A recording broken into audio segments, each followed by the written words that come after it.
Thank you, everyone, for joining us and for your patience. We now have four five listeners. I will start by doing the call to order and roll call. So today is December 18th, and right now it's 6:42 p.m.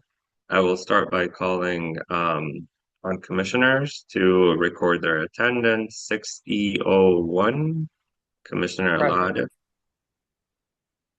Present. Um, Present. 6E02, Commissioner Watts. I don't think I see her. 6E03, Commissioner Rogers. Hi, here. Okay. 6E04 is vacant. 6E05 present. 6E06 will not be able to attend. 6E07 also will not be able to attend.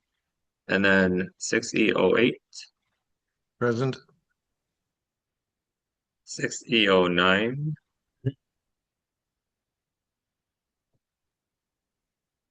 Could you say that again, Commissioner Hodges? Present. Great. So we have a quorum with five commissioners attending and one vacancy. And then we would have how many absent commissioners? We would have four absent commissioners. Um, no, we would have three absent commissioners, so five attending. The sixth is a vacancy, and then three absent commissioners. Moving to the next item, which is the approval of agenda. Let me share the agenda with everyone. Um,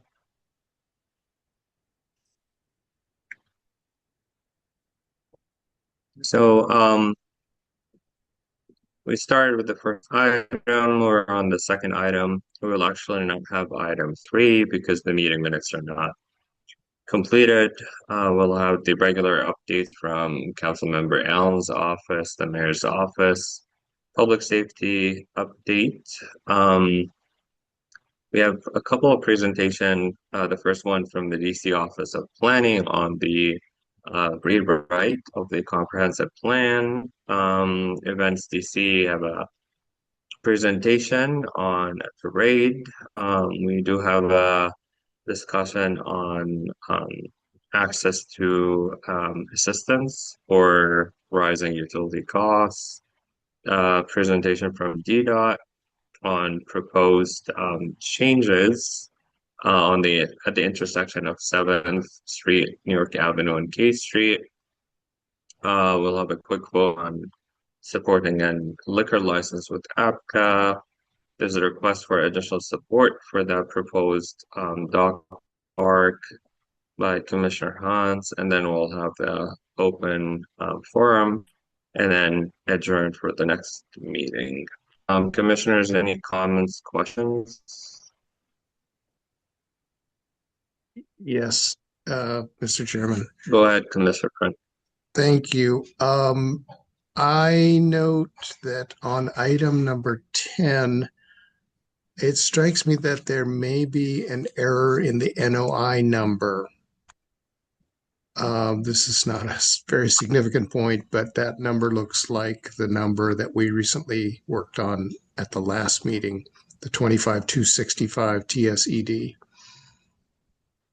I am trying to Oh, I find the see. correct number on the NOI Let me portal see. as we speak. Yeah, I think I should have a copy of it. Um, let's see. Yeah, I definitely have a copy of it. Oh, it's 25281 MS 80. That's correct.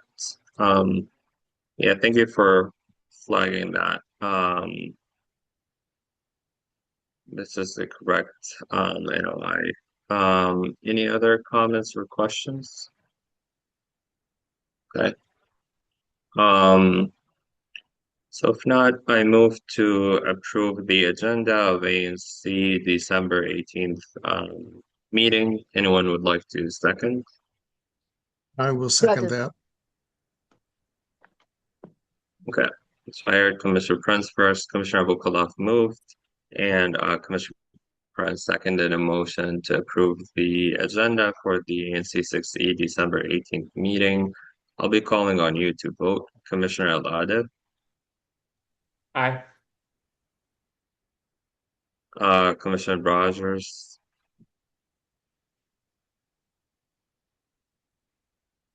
how do you vote on approving the agenda? Okay. Commissioner Rogers, can you hear me? Yeah, okay, yeah. Aye. Okay. I I vote aye. Commissioner Prince. I couldn't hear you, Commissioner Prince. You're on I'm mute. sorry. I'm sorry. Oh, Aye. good. I vote aye. And then Commissioner Hans. Aye. Great. So the motion passes with five ayes, zero nays, and no abstains. And now we'll move to the update from Councilmember Allen's office. Good evening, John. It's good to have you here as always. Um, please go ahead and give us your update. Can you guys hear me? Yes, we can hear Oh, you great. fine. Okay. Um, Thank you for having me. I'm Jean, and I do constituent work in Ward 6 in 6E and in 6D. I can put my email in the Q&A. Um, but I did want to say a couple things. One is last Friday I went to the ANC party at the John A. Wilson building, which was awesome. It was a great holiday party. I even have a picture with Commissioner Carson. That was really fun. The Brickies happened on December 4th. We really want to say thank you for everybody who came.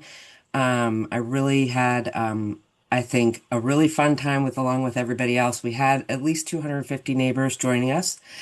We had donations from 20 local businesses, and I think the awardees were well deserved. So I just wanted to highlight that. And then I also wanted to mention that Council passed Councilmember Allen's emergency streeteries bill last Tuesday. And this was a unanimous vote in favor of an emergency bill that changes DDOT's existing rule that make it less expensive and less restrictive to operate a streetery for a restaurant. So this was after DDOT had announced their final regulations for streeteries. We heard from a lot of restaurants who felt like the fees were very high. And the limits on enclosures basically meant that they were unaffordable. So this was sort of the same rate that New York City was charging. Um, we worked with Councilmember Allen worked with his colleagues to lower the fee and to put it more in line with what we charge for other public space uses, including like an enclosed sidewalk cafe. We gave greater flexibility for designs that include an enclosure can make streeteries useful year round, which is really effective for them. The changes go into effect as soon as the mayor signs the bill. I don't know if she signed it yet because honestly, I have been out sick.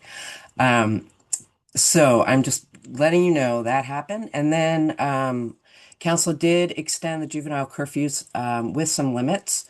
Also, last Tuesday, the council voted to extend the authority to the mayor and the chief of police to declare time and geographic limited juvenile curfew zones until the spring. This is likely the last extension because council members obviously would prefer to have a permanent piece of legislation laying out this in a really clear direction rather than a series of emergency bills. Um, I will also note that Councilmember Allen always adds that this is definitely not the only route to public safety. It's a very limited pool. Okay, so one more thing, we have a hearing on the expanding DPR hours and field access for youth sports. Um, the Committee on Facilities held a public hearing on two of Councilmember Allen's bill to expand DPR rec center's hours and open up more DCPS fields for youth sports. Councilmember Allen framed in his remarks during the hearing that if we're going to take steps to tell young people where they cannot be, we need to provide more spaces where they can be. The expanded hours bill would require DPR rec centers to have a minimum hours open, including being open on Sundays, which it's currently not. And a lot of the discussion included ensuring if the rec centers are open, DPR is finding creative ways to program the rec centers. The second bill would give youth sports leagues the ability to use DCPS fields as well. That would improve the experience of youth playing on youth sports with your neighbors in your neighborhood. Right now, many youth leagues that serve all kinds of kids are jamming 3 to 5 teams on one field for a practice. I definitely remember that when my daughter was playing soccer, and are at the mercy of DPR to maintain working field lights and unlocked late gates, excuse me, often leading to canceled practices and games. I think that is all I have, and I'm happy to take any questions. Thank you, John, and I hope that you're feeling better. Commissioners, any questions for John? Or attendees, you can use the Q&A box to type your questions or use the raise hand option.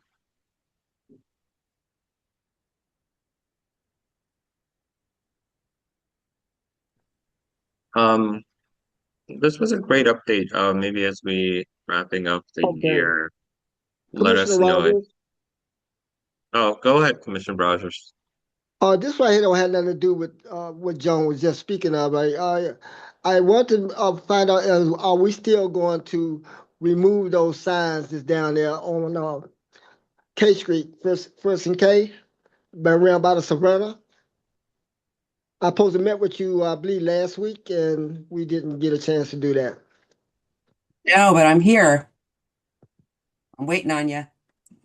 Okay, I like to make a move on that because my constituents right are really going crazy about parking spaces, and those signs ain't got no business Kevin, there. let's first decide, and this is maybe what you can do until before we talk, is decide if those are legitimate signs.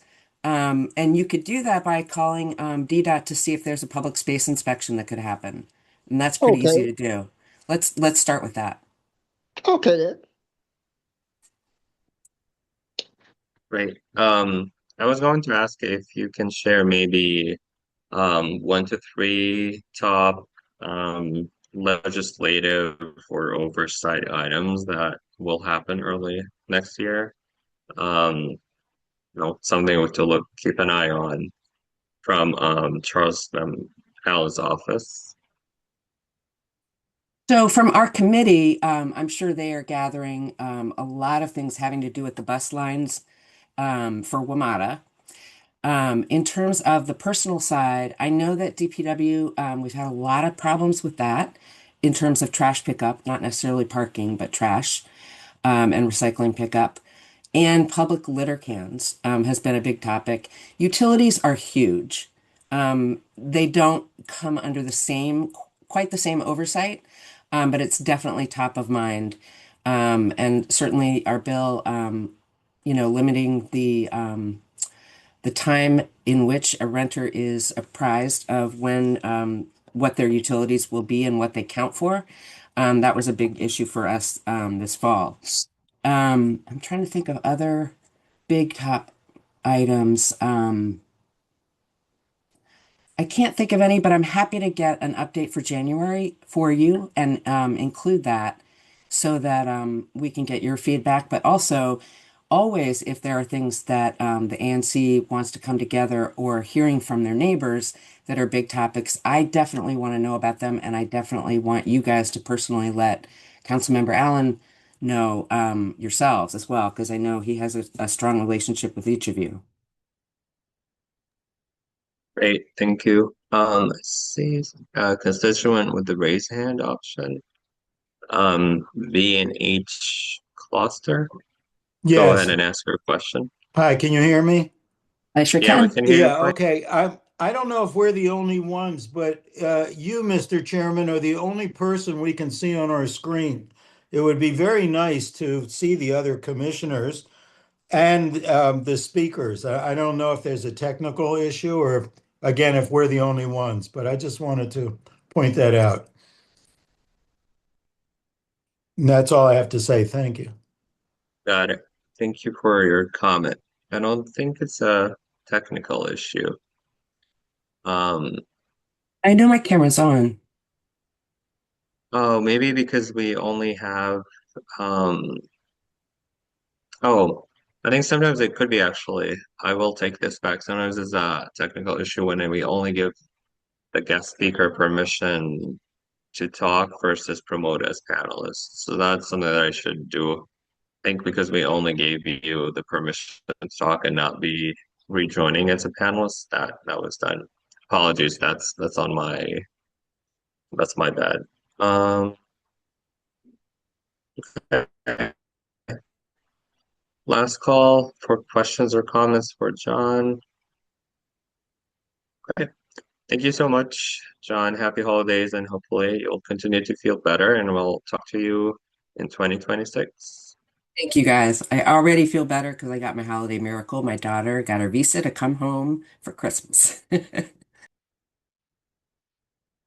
That's great.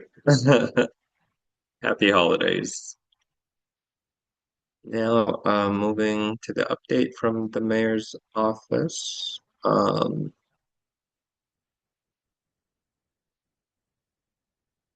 Good evening, Noah.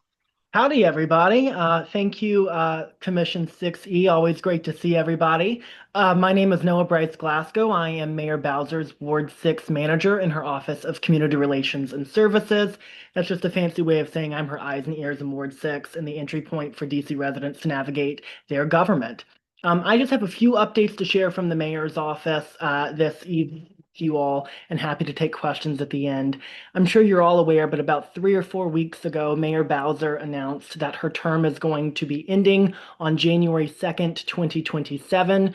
In other words, she's not running for a fourth term, but the mayor's office is still here to serve for the next 12 months and run through the tape with Mayor Bowser. So please do continue to come to us with any assistance that you need. And in fact, we actually hired one more Ward 6 liaison, Trey Bracy, who I believe is probably in the audience, but he can drop his contact information in the chat for you all. So continue to reach out to myself and Trey as well. We're happy to have him on board. You will also probably have also heard that Chief Pamela Smith, the Chief of Police for the Metropolitan Police Department, is resigning effective December 31st, the end of this year. And yesterday, Mayor Bowser named Jeffrey Carroll interim Chief of Police for the remainder of her term.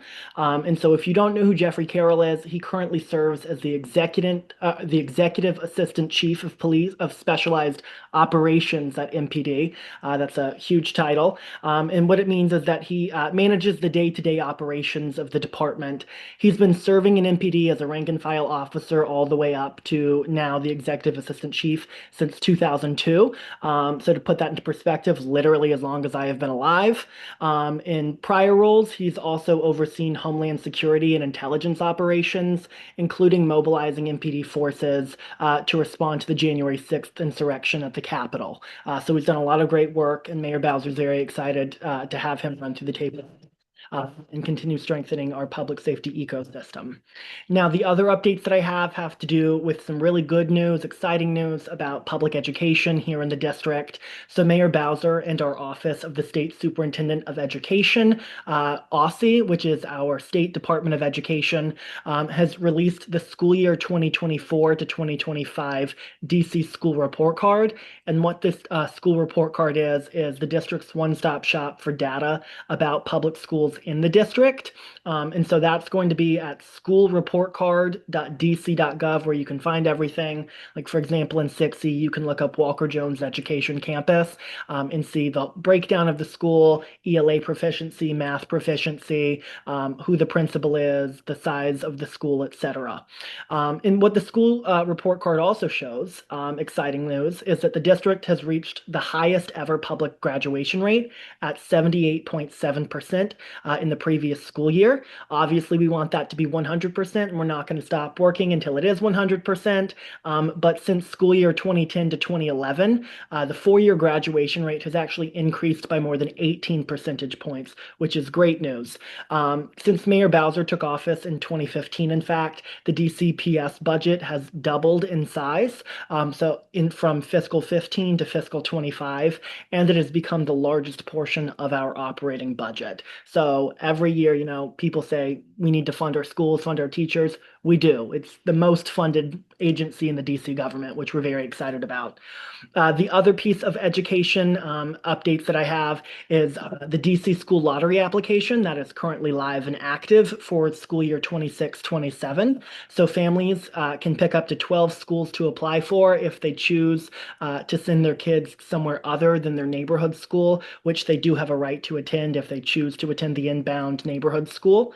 But again, if you and your student and your family decide another option outside of your neighborhood works best for your student and your family, you are more than welcome to apply through the DC School Lottery at myschool.dc.gov. And those are the updates that I have. I'm happy to take questions about anything that y'all have. Thank you, Noah. Trey, do you want to introduce yourself and about your role and Can you all hear me? can hear you, but maybe the volume is a little bit too low. I'll try one more time. Hi, everybody. My name is Trey Bracy. I am your new Ward 6 Community Liaison. Really excited to be joining the team and working alongside you all, and excited to get to work. If you need anything, please don't hesitate to reach out to me. I believe that Councilmember Prince dropped my contact information in the public chat. I dropped it at the panelist by accident. Yeah. Noah, maybe quick question for you. So this term for Mayor Bowser will end by the end of 2026. Is that right? That's correct. What will she be focused on Yeah, so through? her term ends Yeah. January 2nd, 2027. So the primary for all the parties is in June, the election's in November, and November will decide who the mayor-elect is, who succeeds the mayor. But she's going to be serving until January 2nd, 2027. She remains focused on providing a fair shot for every DC resident. So we are going to continue to drive down crime. I spoke about Chief Smith. She came into office in 2023 when the district was at like a 26-year high for crime, and she's leaving office at over a 30-year low. So we are going to continue to work to drive down violent crime. We're going to continue to deliver world-class city services that the district certainly pays for. And we're going to make sure that trash collection, unfortunately, in this past fiscal cycle, we did have 80 positions in DPW. We no longer did by the end of the budget cycle. So that's caused some disruptions, but we're certainly working to make sure that trash collection works, that our streets are safe with the road design and everything. So we are just going to continue to stay focused on what we have been, driving down homelessness, making sure that it's rare, brief, and non-recurring, improving our public schools, every vital city service that really makes the neighborhoods that make up DC phenomenal. Great. Thank you. Commissioners, any questions for Noah or Trey or constituents? If you have any questions or comments or anything you want to raise, you can use the Q&A box or use the raise hand option. Yeah, just a quick thing. I just wanted to say welcome, Trey, firstly. And I know, Noah, we talked about this earlier, but I just wanted to highlight you got a promotion. So I just want to say congrats on that again. Thank you. I appreciate it. Congrats, Noah. Thank you. Any questions or comments for Noah? Not seeing any. Happy holidays, and we will see you next year in January. And thank you again for joining us, and have a good night. Let's see. Okay. Do we have any one from MPD. If any attendees from MPD, please use the raise hand option. Yeah, it looks like Lieutenant Tut is on. Okay.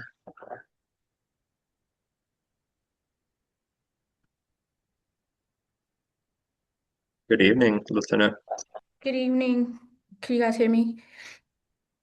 Yeah, we can hear Good you okay. evening. I'm stepping in for Captain Herbenek and Lieutenant Archer. Right now, PSA 101 remains stable. Violent crime is down significantly. Property crime is also down. No recent trends. And our focus will continue to remain on visibility, prevention, and auto theft deterrence.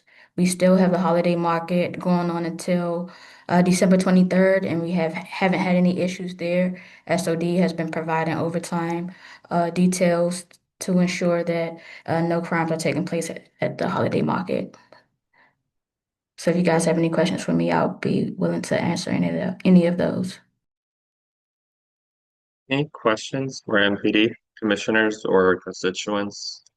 Can type it in the Q&A box or use the raise hand option.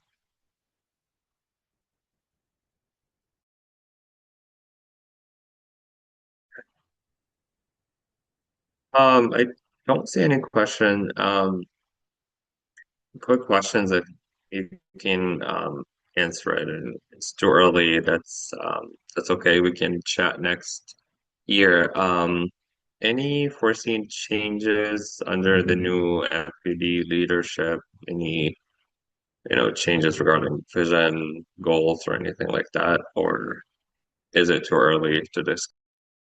Um, I'm new to 1D. I haven't received any information in reference to the new interim chief. I think Chief Carroll was great, but I haven't received any information as to any changes on MPD or at 1D.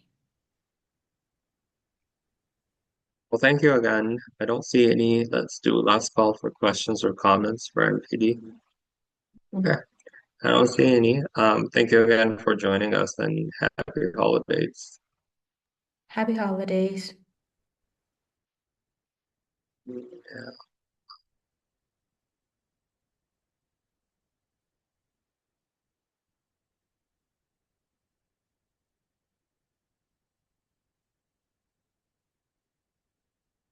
We have a presentation by the Office of Planning.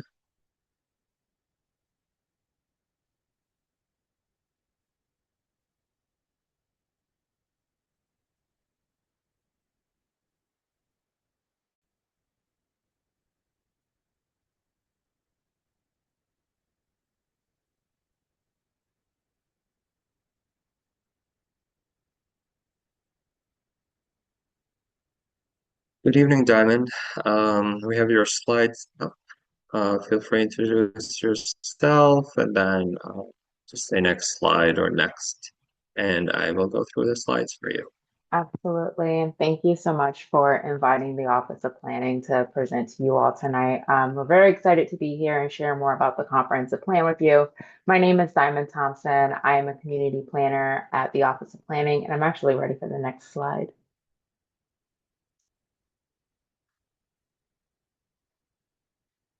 So as I said, oh, my bad, I forgot to include my email, but I will drop that in the chat. My name is Diamond Thompson. I'm a community planner at the Office of Planning. I have been at OPA for the last year. It's been an exciting time. My email is diamond.thompson-smith@dc.gov. And as I said, I will drop that in the chat, but you can also contact any of our team members that are working on the comprehensive plan at this email that you see in the far left-hand corner, dc2050@dc.gov. And we can stay on this slide. So what does the DC Office of Planning do? The Office of Planning develops plans that guide land use and urban design to enhance what makes each and every neighborhood unique. And we also analyze projects to ensure that they support DC's development goals, follow zoning regulations, and also preserve our rich history and culture. And then finally, we always are trying to advance and innovative and equitable policies for citywide systems like housing, transportation, civic facilities, food access, and economic development. And we also work with agency partners to refine drafted policy with the goal of advancing those plans. I'm ready for the next slide.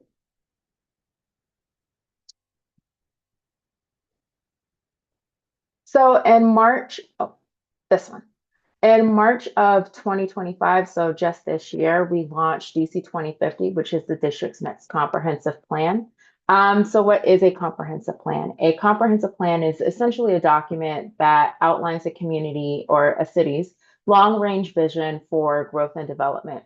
It establishes policies and priorities that guide the use of land, density of development. So thinking through like what kinds of development can occur where, and then also how tall those buildings might be, how many stories it may be. And so that's where we get at the form of buildings as well as density within the plan. And then it also informs zoning regulations and budgeting for city facilities and our infrastructure. I'm ready for the next slide.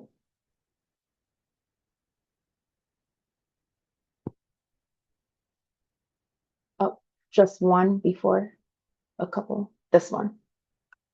So why is DC 2050 happening now? Our city is growing and it faces increased demand for housing, civic facilities, transportation, and environmental protection, as well as an ever-changing workplace environment. So by 2050, we are expected to hit, or at the time that this report was generated, we were expected to reach just under 850,000 in population and over 1 million jobs. And so DC 2050 would be the district's first new comprehensive plan since 2006. You might be familiar with the 2021 update, but I do want to reiterate that that was an update of the 2006 plan. DC 2050 is an entire rewrite. So it's a new planning process. And DC 2050 will guide how growth and development can occur across the city to address current challenges and also how we might leverage future opportunities as a city. Next slide. So as I mentioned, this plan began in March of 2025. We wrapped up phase one, which was defining our vision. We are now heading, or we are fully in phase two, which is titled Exploring Possible Futures.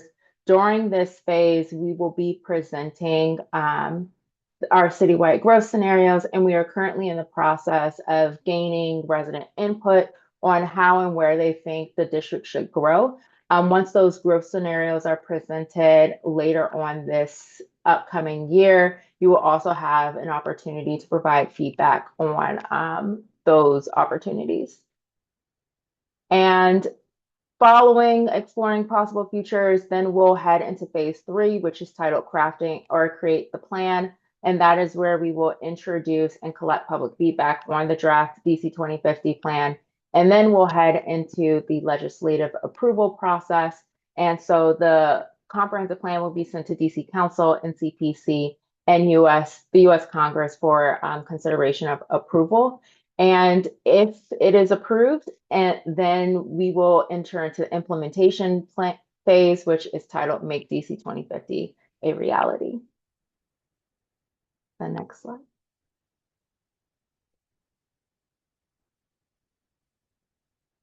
So a little bit more about what we're covering in phase two. As I mentioned, in phase two, we are really inviting residents to share your ideas on how the district should grow. Your input is going to help shape where new homes and businesses could go, what your neighborhoods could look like, and also what resources all communities need to thrive. And we are framing this conversation around a updated planning approach called place types. And in one slide, I will go over what that is.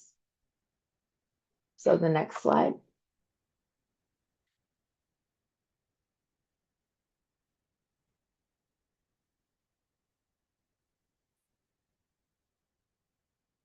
I'm sorry, next slide.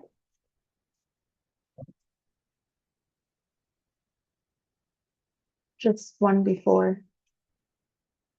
What are place types? Oh, I'm sorry, are the slides not moving? They weren't, but Is this the right one? 8? it should be page 8. Yeah, there we go. Thank Yeah. you. Yeah. So what are place types? Place types are an updated approach to land use policy that we are hoping will make it easier to understand how a property could be used. We are also hoping that this will help make sure that we can be a little bit more agile in the future when it comes to how zoning changes get made, how zoning gets amended.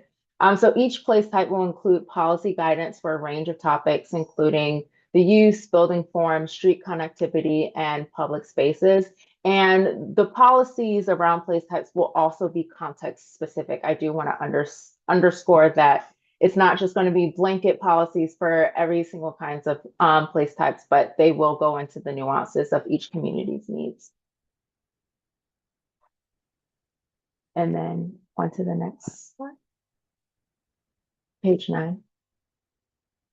So here we have a table of what our place types will be. And on the right-hand side, I believe that this is our current FLUM translated to place types. If you go to our website, dc2050.com, it will give you a more in-depth view of what the place types, what the current FLUM translated to place types is. But at a high level, here tonight, I have for you the residential group, which includes small, moderate, medium, and large scale neighborhoods. And for mixed uses, we will have 3 categories. That's neighborhood center, urban center, and regional center. And then we have a group of other uses, including industrial, institutional, and parks and open space. And again, on our website, dc2050.com, we go into the specifics of what each place, the general character of each of these place types, and what the next steps for them will be. So the next slide. So right now there is an opportunity to share your input. Back in November, we hosted 2 open house workshops on how and where the city could grow. And we have converted that workshop into a virtual format. And so we do encourage you to visit our virtual version, which is hosted on our website, dc2050.com, to explore the updated approach to the district's land use policy, and also share your thoughts on where you think the district can accommodate extra growth. And so over here on the right-hand side, we have a cute little graphic. If you have 5 to 15 minutes, we encourage you to visit the Where Can the District Grow station and add your pins to where you think DC should be accommodating more growth. If you have 20 to 30 minutes, add your pins to the map, but then also learn about our different strategies for how the district could grow. And then if you have 45 to 60 minutes, we encourage you to go through the entire story map. It's very cool. I've done it myself. The next slide. And I believe we have a little bit of time for questions.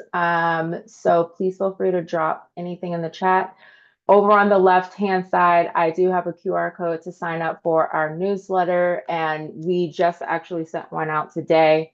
That is the best place to find updates on what's happening with the comprehensive plan. That's also where we share where we're going to be over the coming months, whether that's a tabling opportunity or any upcoming workshops. We also send out reminders about when the virtual workshop, as an example, is going to close for public comment.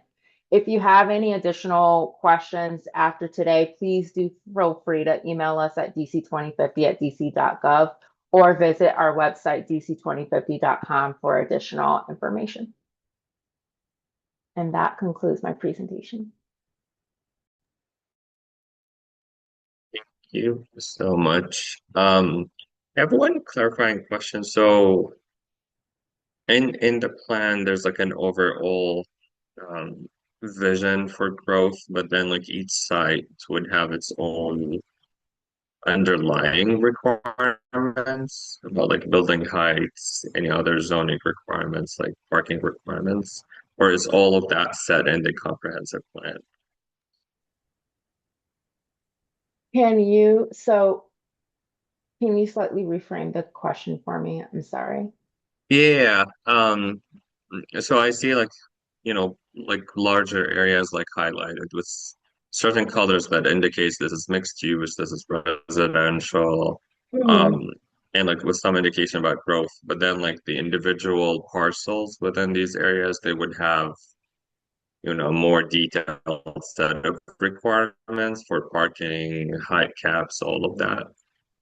Or is that set Yes. in the comprehensive plan?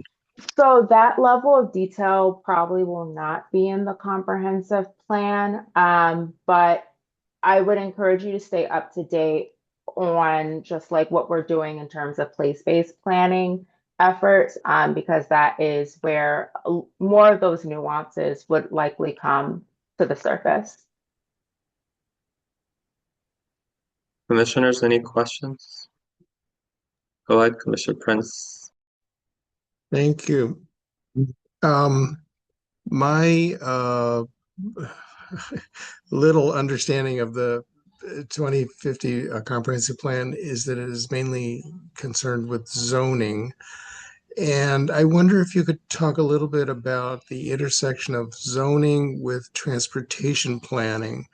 For example, right now we have ongoing meetings around town about the strategic bikeways plan, which is of course shorter term than 2050, but looks at the future of biking and scooter travel in the future around town. There are other concerns, of course, that will need to be addressed, involving motor vehicle traffic and parking and so forth. So, how does the comprehensive plan, um, or let's say maybe comprehensive plan folks, intersect with the transportation planning and to make sure that it all works out right when the changes are made to zoning and new residents move into a place and so forth. Thank you. Yeah, absolutely. So I do know that the team is already in communications with VDOT, and we do try to make sure that we're talking with our agency partners throughout the entire planning process. So part of that looks like ongoing conversations with them, but then also you can think of the comp plan really as like the roadmap for all other district agencies. So it is from the comprehensive plan that then other initiatives are taken up by DDOT, for example. And WMATA, I know as an example with what's going on with their Congress Heights transit-oriented development, directly references the comprehensive plan. So that's kind of where the collaboration comes in between our different agencies and how we ensure that we're both addressing concerns and challenges that are raised within the comprehensive plan and within communities, but then also like looking to just make sure that everything works together. Mr. Chairman, can I have a follow-up question? Yeah, sure. I'm wondering whether the comprehensive plan would, for example, contemplate something as granular as new housing developments having um, partially closed off streets, or built-in bike lanes to begin with, or even the removal of some thoroughfares or road diet. I realize it's all a DDOT's area, but because there's a very close relationship between zoning and housing, and the transportation piece is absolutely essential to consider. Yeah, I thank you for asking that question. I actually don't know the answer to that specifically, but I can ask around in the team and follow up with you. Thank you.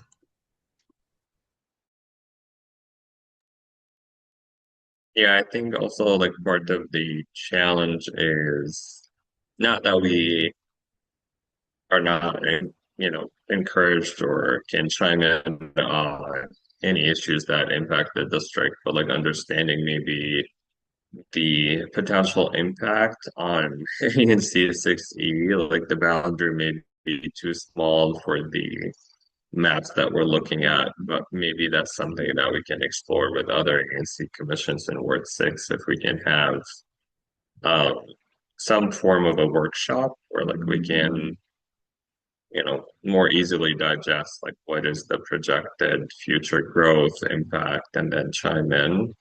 Um, that could be something that we could talk about, like outside of the regular ANC meeting, if we can do it on site somewhere in Ward 6 and have, more of a discussion about what it actually means for the ward and more specifically the commission.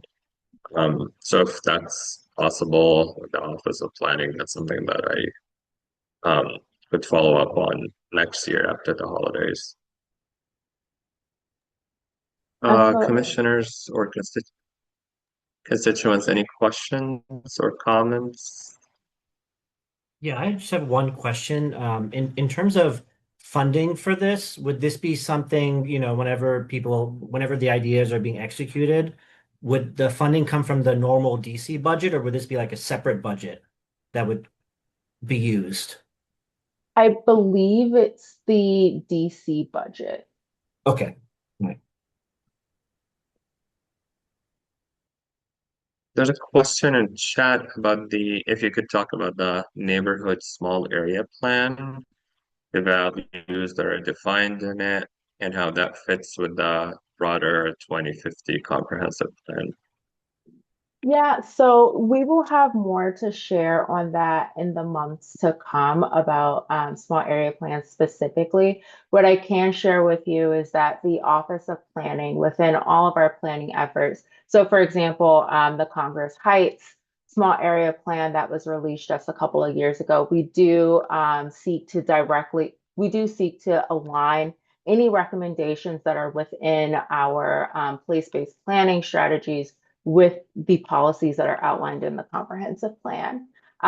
Again, though, with neighborhood specific context, getting feedback on direct policies that impact a specific area that we're planning for. Great. Any other questions or comments, Diamond? All right. Not seeing any. Thank you so much for very Thank, helpful. thank you for having me. It's a very large topic that you cannot easily digest, so that really helped. Thank you for joining us and look forward to collaborating with you to really figure out like a meaningful and thoughtful way for us to chime in on the proposed vision or goals and the plan of 6 and the commission. Thank you again and happy holidays and thanks for joining us. Now, moving to this item, which is a short presentation by Events DC. See, there's Teresa and Nicole.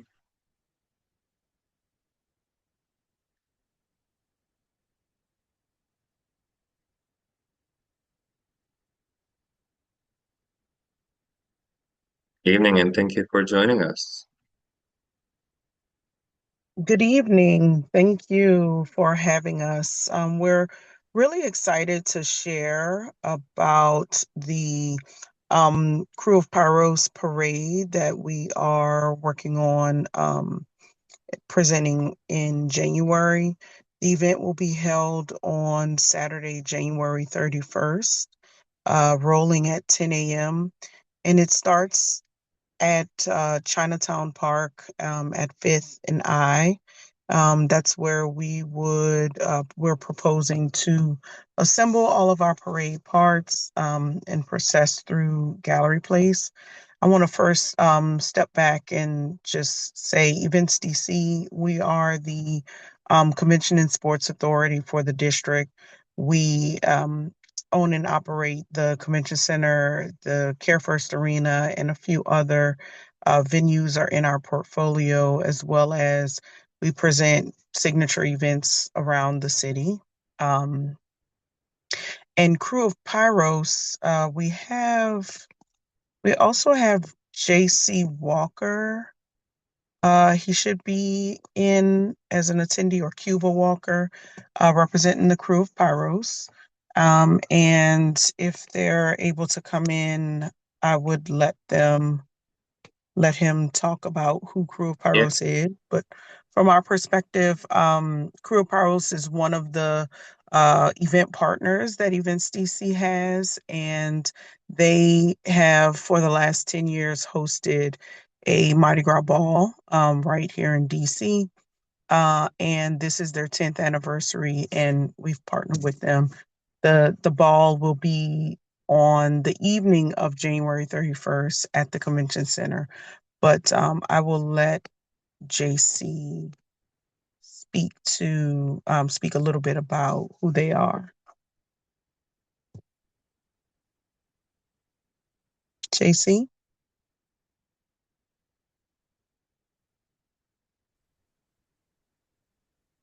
I wonder if Okay. he's having some. Hi, Nicole. This is Cuba. JC is unable to get on, so I just, Oh, okay. yeah. Hi, Okay. my name is Cuba Walker. I'm the executive director of the crew. The Crew of Pyros was founded in 2016. We are a nonprofit organization, a Mardi Gras organization. Most of us hail from New Orleans, Louisiana. We're Mardi Gras enthusiasts. My husband, JC Walker, is the founder and captain of the organization. He brought the Crew of Pyros into DC just to share a little of our New Orleans Mardi Gras culture with the DMV. As Nicole stated, we've hosted a Mardi Gras ball for the last 9 years. It'll be 10 years next month in the DMV, the last 3 years at the DC Convention Center. So, in celebration of our 10th anniversary and also looking for this to be an annual event, we're hosting our inaugural Mardi Gras parade with floats, marching bands, dance troops, just bringing a real Mardi Gras authentic experience to the DMV. Apart from the celebratory side, we do lots of community service. Um, we award scholarships to kids that are from Louisiana but attend college in the DMV, or they're from the DMV and they attend college in Louisiana. It's our pipeline scholarship program. So we're very active in the DMV, really the DC communities, boots on the ground, just sharing our Louisiana light with the residents of the district. So we're excited to have our first parade, uh, hoping you can come out there and join us. Thank you for the anything else you would like to add, Nicole, or someone else from Events DC? Teresa, I don't know if you have anything to add, but we are looking to have we do have provisional approval from the Mayor's Special Events Task Group for the event, but we don't want to do it without the commission's support. And so we are seeking the support of the commission in the event. And again, the parade, it starts at 10 a.m. on January 31st. It uses a route very similar to the Lunar New Year parade that happens annually. And it starts at Chinatown Park and proceeds down I, left on 7th, right on G, and then right on 8th. And we are ending at Anthem Row. We've partnered with the Downtown DC bid to have a little bit of a parade after party celebration there at Anthem Row.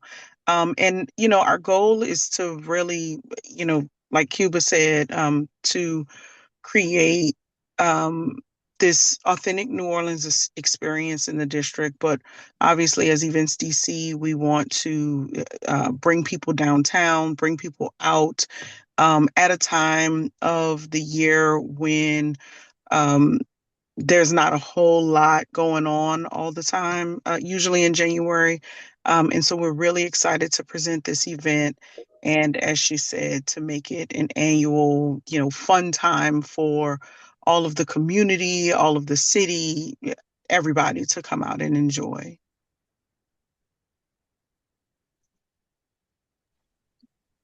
So the ask is for us to vote on a resolution saying that we support this event. We have no concerns about road closure. Okay. Mm-hmm.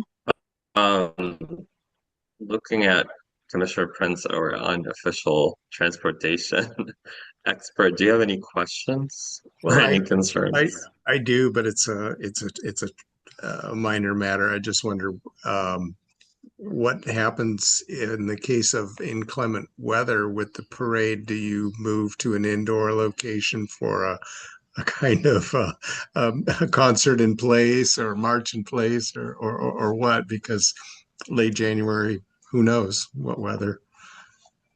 Yeah, late January tends to be pretty iffy.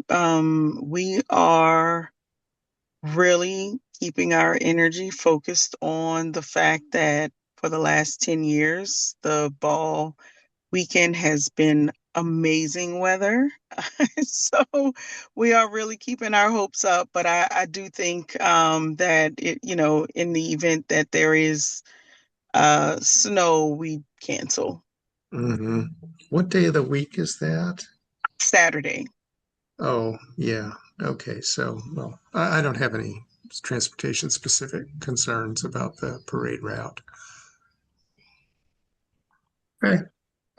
Yeah, thank you for joining us. We will move to discussion and if we approve the resolution, I'll work with you on the exact wording and get it to you soon.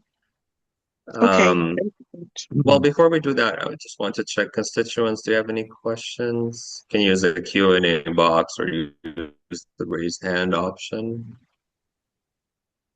Any questions? Yeah, not seeing any. Thank you so much for joining us, and we will work with you and collaborate with you on getting this done. Thank you. Have a good Thank you night. so much for having us, and thank you for the time to present.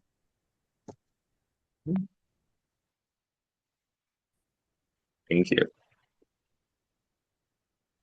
Um, Commissioners, any comments, any concerns, anything you want to discuss? I personally don't have any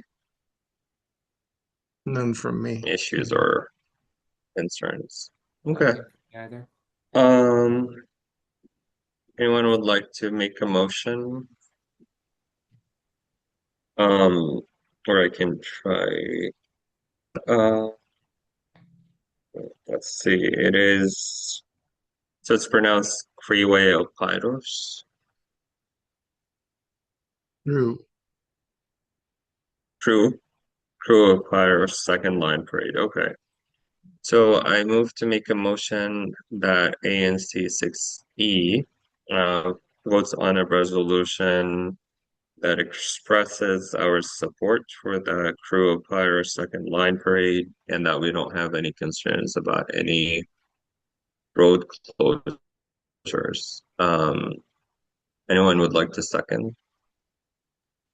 I'll second. Okay. I heard Commissioner Aladef, so Commissioner Abukalov moved and Commissioner Aladov seconded a motion that expresses ANC 6E support for the Crew of Pyro's second line parade and expresses that we don't have any concerns about road closure. I'll be calling on you to vote by aye, nay, or you can abstain. Commissioner Alad, Aye.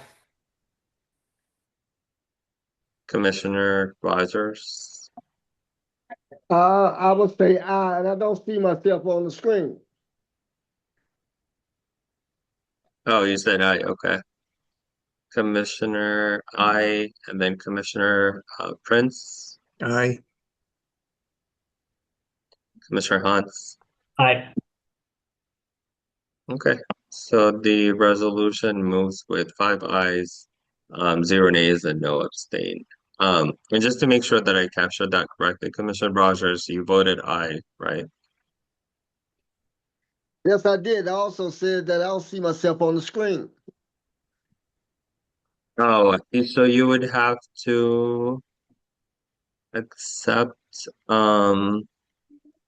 When you are promoted as a panelist, you would have to accept it. I'll do it now again, but you have to accept being promoted to an analyst, to a panelist to accept that, and then you will be able to turn on your camera. Okay. Um, Great. Moving to the next item, we'll have a presentation from Pepco on assistance for utility bills. Okay. Um,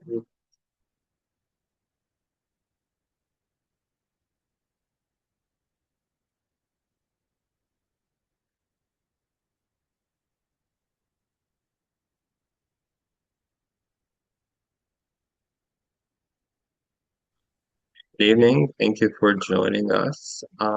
Thank you very much for having us. I have my colleague Mignon Bowie. Yeah, just promoted them as a panelist, and then I will pull the slides for you.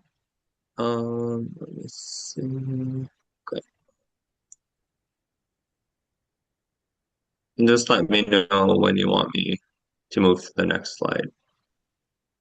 Okay, thank you. Can everyone hear me okay? Yes, we can hear you fine. Awesome. Good evening, everyone. My name is Mignon Bowie. I am with PEPCO's DC Government and External Affairs team. I also serve as the new Ward 6 point of contact.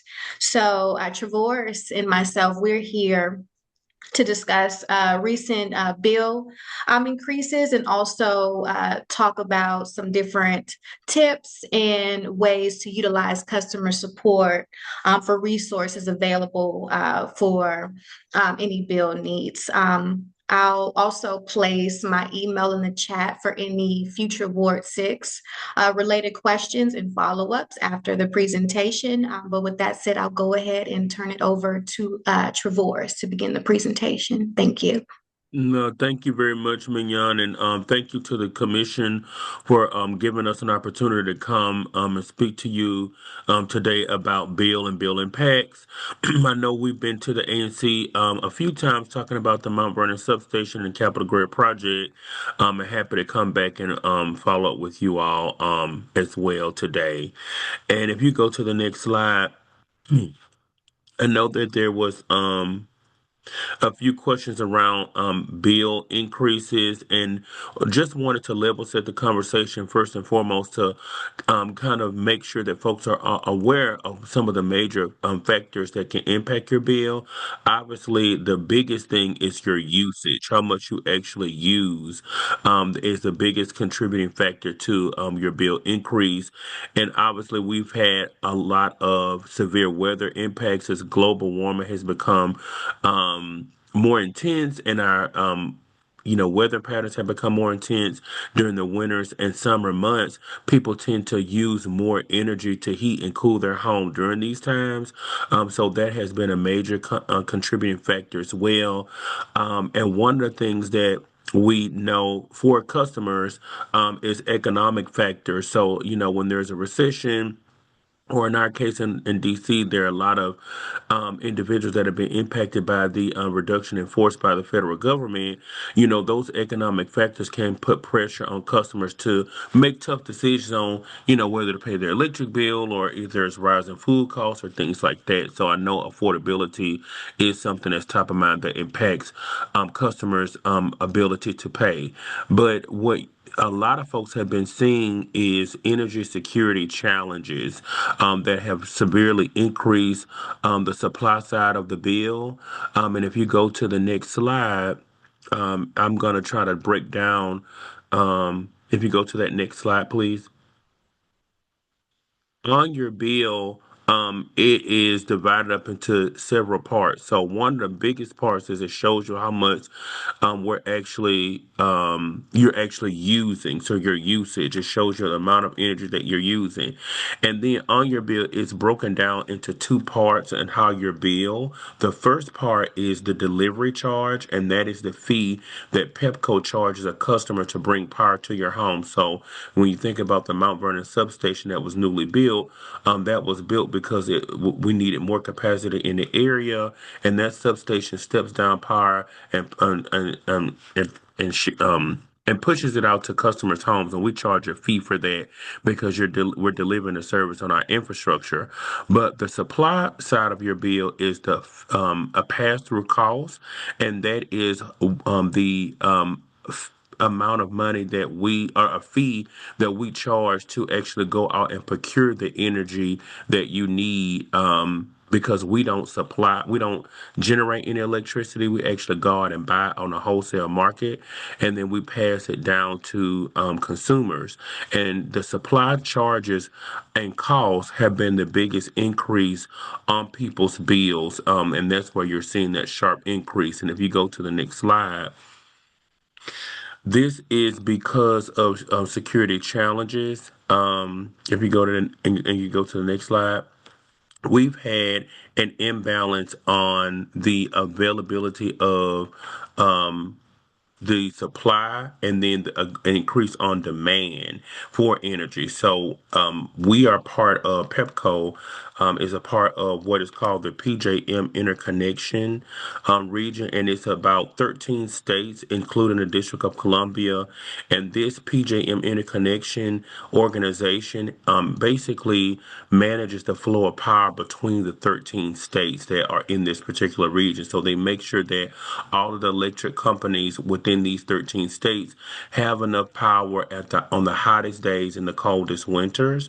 And what has been happening is we've had an influx of large load customers, a lot of manufacturing moving back from overseas, and then the influx of data centers that have definitely increased the demand for more electricity. But then there is a shortage of supply, and because of that, that causes those supply costs to increase, and that is what a lot of customers are seeing on their bill. This is not an issue that's happening specifically in our region. It's a nationwide issue, and particularly in the PJM interconnection region.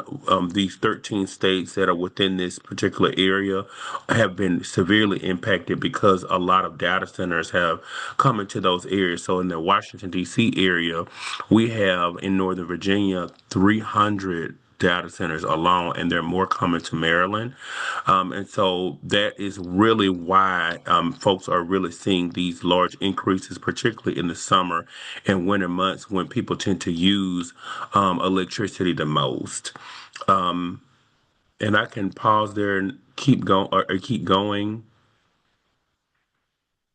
Well, and if you go to the next slide, one of the things that we're looking at is we know that we need more generation. We need more generation facilities. And so right now what we're doing is we have there's legislation in Maryland that is currently being considered to allow for regulated generation, so that it can't. So when we have these spikes in, usage, we have that available resource so that customer bills are not impacted, and there's more supply of energy.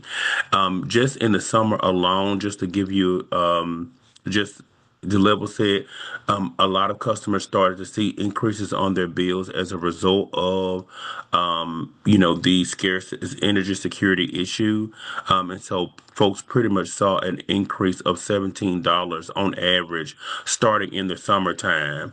And what I will say is that until we have more generation, you will see higher bills, particularly on the supply side. So that's why we're really focused on getting more generation in Maryland. And we think that that is a viable opportunity for us to reduce costs for customers. And then if you go to the next slide, we're encouraging customers to not wait until they're facing disconnection, or they're facing financial challenges. There are resources available. Thank God we do have LIHEAP that was just restored under the after the shutdown, and so there are resources available for LIHEAP, which is a federally funded program that gives you up to $1,600 to put on heating and cooling. There also is another program in the district called the Residential Aid Discount Program, which takes off a certain percentage on the distribution portion of your bill. And then we also have an arrears management program for RAD customers, for qualifying RAD customers. If you are 60 days past due and owe a balance of $300 or more, you're eligible to participate in this program. And once you make a payment on your bill, your portion of your bill is forgiven once you continue to make payments. So those are all the resources that are available. But if you go to the next slide, we also can make adjustments to your billing cycle.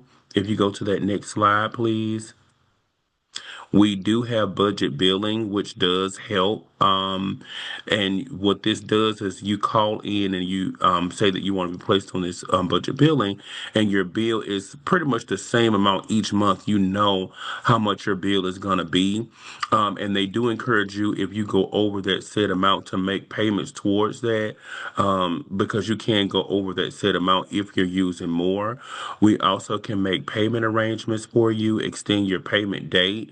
So those are some options as well. We recently had the customer relief fund that we launched in the summertime when customers started to really see these increases as a result of supply costs increasing. And we were able to award 7,000 DC customers with at least $300 to put towards their bill. And that was something that we did on our own because we know that, this was a big issue and it really crept up on us in the summertime. So, happy to take any questions at this time. And we do encourage, as I said before, for folks to contact customer care ahead of time before they're facing disconnection, or even to get on a payment plan or to have budget billing as well. And these are just some of the other resources that we have. We do have apps that you can place on your phone, and also a My Account tool, which helps you monitor your usage, and it will send out alerts to you when you are, going over your monthly usage. And Mignon, I don't know if you wanted to speak a little bit more Yes. about this. I actually utilize that. I'm a Maryland resident, but I definitely love this feature. About once a week, they'll email me or text me saying how much energy I've used, whether it be you've used lower, about $10 lower this week, or we've seen that you've utilized more of your water heater and you're over your average of $10. So it's definitely very useful and helpful for me and me controlling how my bill ends. But that's definitely a great tool to utilize. So if you are a Pepco customer, we definitely recommend that you go online and opt in for those email alerts. Thank you.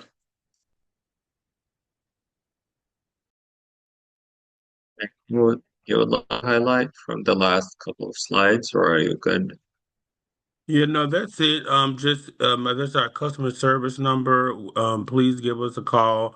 That's the first line of communication is to customer service to alert them if you have any issues or need to be placed on one of these programs. So just thank you very much for your time and happy to take any questions.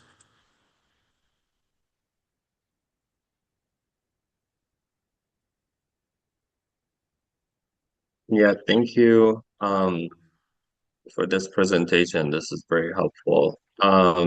So I think if you can expand a little bit about the new demand from data centers that is impacting the overall cost, and it seems like that is being transferred to like household utility bills in their homes. Is that also, partially impacted by more DC residents using, Chat GPT, AI? Also, you know, Yeah, that's a good question. So what I will mostly say, about, or also, or only about like data, for like private company. Yeah, so what I will say is that you know, that pretty much we're in a technology focused society. So in order for us to we have AI and we have, a lot of things are on our phones and they do use these data centers to transmit information in the cloud. And so that's not going to go away. And so we have there have been a lot of data centers that have been installed in Maryland and within the PJM states that I talked about earlier. So, and what they do is these huge centers. They sort of act like substations. They're pretty much unmanned, but they have these huge computers, and they need a lot of energy to heat and cool themselves down because they get really hot. So they use a lot of water to cool themselves, and then they use and because they use a lot of water, they need a lot of energy as well. And so sometimes, because depending on how large the data center is, it can use as much power as like a small city like Largo or Hyattsville. And because that's taking place, at the same time, if you can think back, during President Biden's administration, they closed down a lot of coal generating facilities, but did not replace them with something else. So because we had some shutdowns and then there are these installation of the data centers, it's created imbalance, and it's pretty much um, not enough availability of energy, but then a lot of demand, and so that raises the price. And so when we go out and we want to procure energy for our customers, it's at a higher price because of the scarcity. And so we need to have more generating facilities so that we can have that capacity, so that it's not constrained. Does that, I hope that makes sense. And so what we're looking at doing, we think the most viable option is having another generation generating facility in the state of Maryland. There are currently, generating facilities in Maryland, but obviously we need another one to, basically help bring down the cost. It will take a long time to eat, if the legislation is passed where we're allowed to have regulated generation, it does take a long time for it to be built. So this is an issue that's going to stay with us for a long time. It is a federal and state issue as well.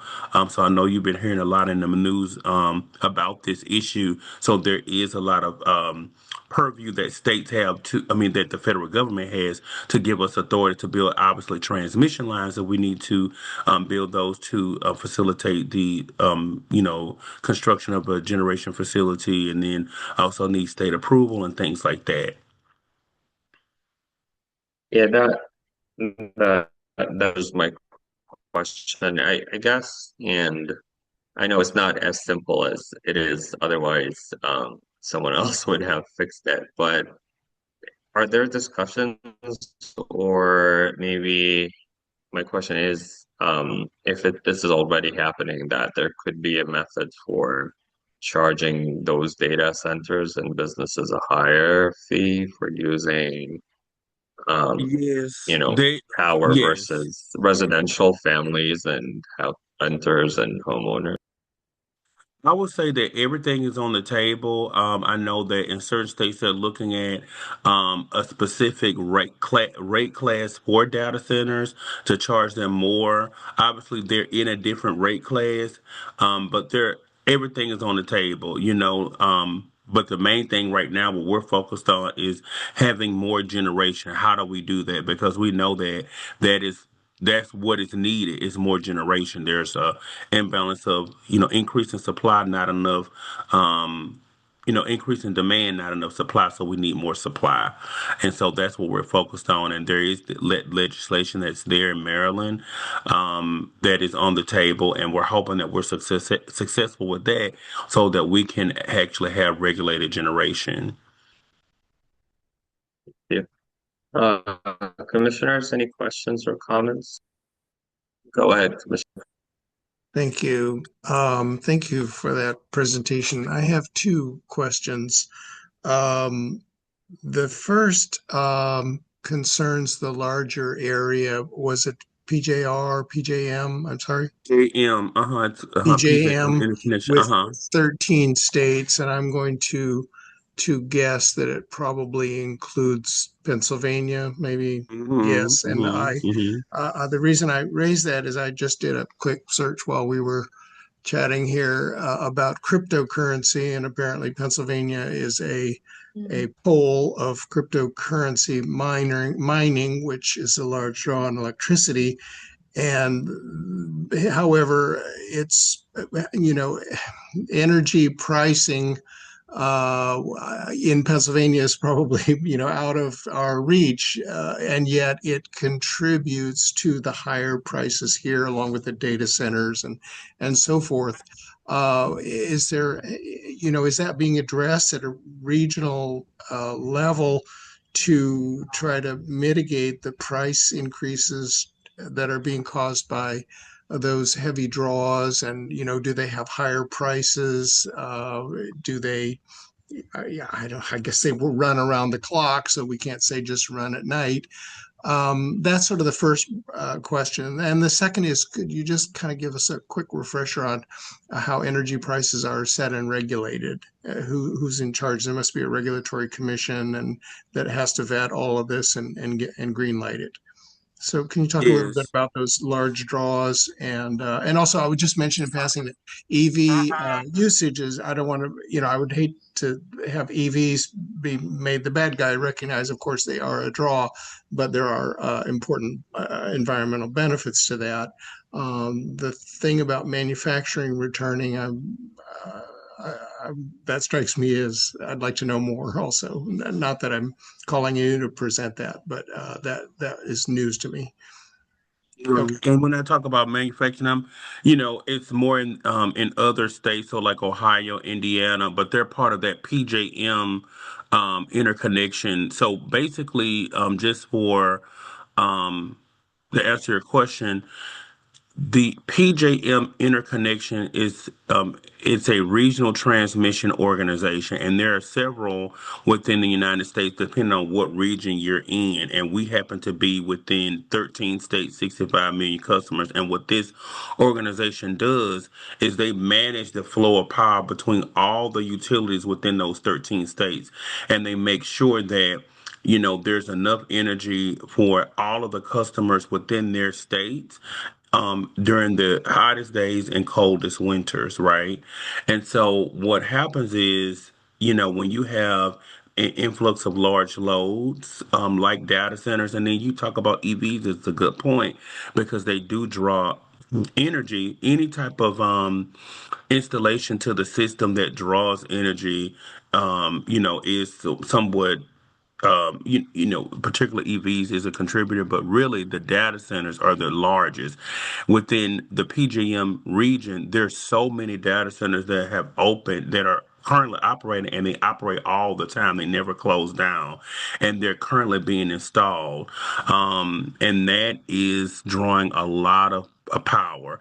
Now, that is not that's mostly on the supply side, so that has nothing to do with you know your regulators, because this is just a pass-through cost. It's not anything that we can control. It's you know, completely on the open market. We're going out buying the electricity for whatever price it is. I don't have all the details on how those are set because there's a whole market that's at play with that, but we purchase it for a price, and there are a lot of factors that are included, and obviously capacity is one of those huge factors, and so that can't be changed. But what can be changed at the local level, we are regulated by the DC Public Service Commission, and what they do is they set the distribution rate. So that is the rates that we charge you as a customer, and they do have purview over that. However, the supply costs where people are seeing a sharp increase, that's purely economics. That's purely on the open market. That they nobody can really regulate that. The only thing that we can do is, as I stated before, look at things that we can do within our capacity. And so one of the things that we're looking at is, are there opportunities for more solar? Are there opportunities for other distributive energy resources that can be put on a system that can relieve the cost pressure, the supply pressures? So we're looking at that. But again, our focus on is having more generation because that's what's needed. So that are is a good point as you talk about the regulators, but they don't have any control over the supply cost. It's just a pass through cost. It's nothing that we can really do until we have more generation. But we are looking at all options are on the table, but we're focused on that generation. It sounds like, if I can just follow up, that the data center's impact on price is more than the cryptocurrency mining.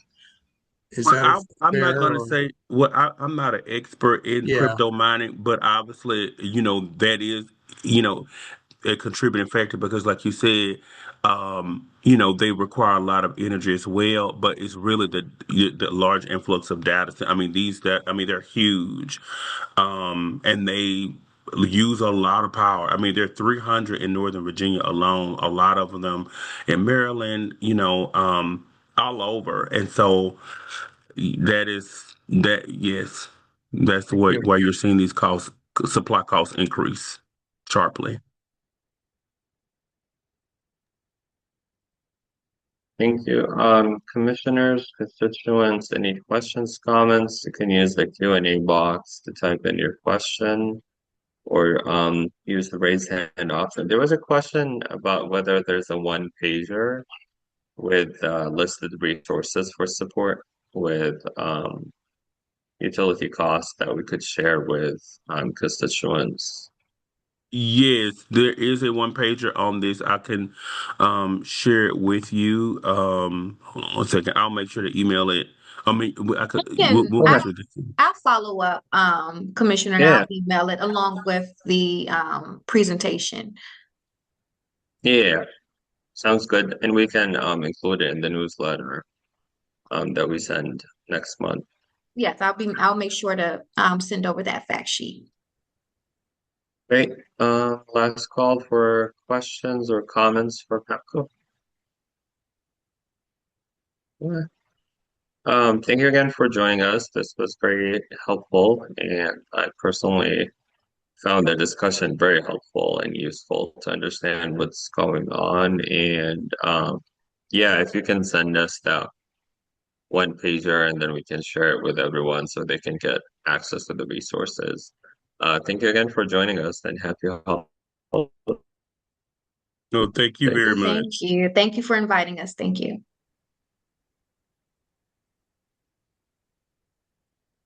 Thank you.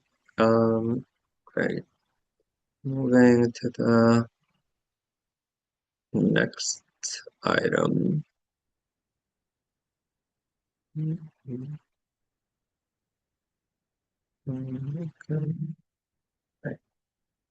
Which is a presentation from D. Dot.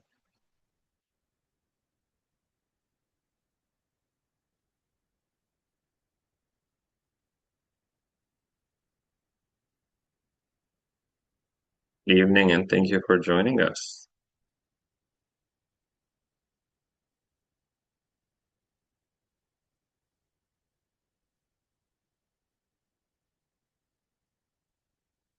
We can see you, but I think you're muted, so we Hi, can't hear good you. evening, everyone. Thank you for having us and giving us the opportunity to talk about the upcoming safety improvement project at the intersection of New York Avenue, 7th and K Street. Very nice meeting you. So if can I Thank you. share my, oh, yes, thank you. Yeah, just let me know when you want me to move to the next slide. Sounds good, sounds good. So if you can please go to the next slide.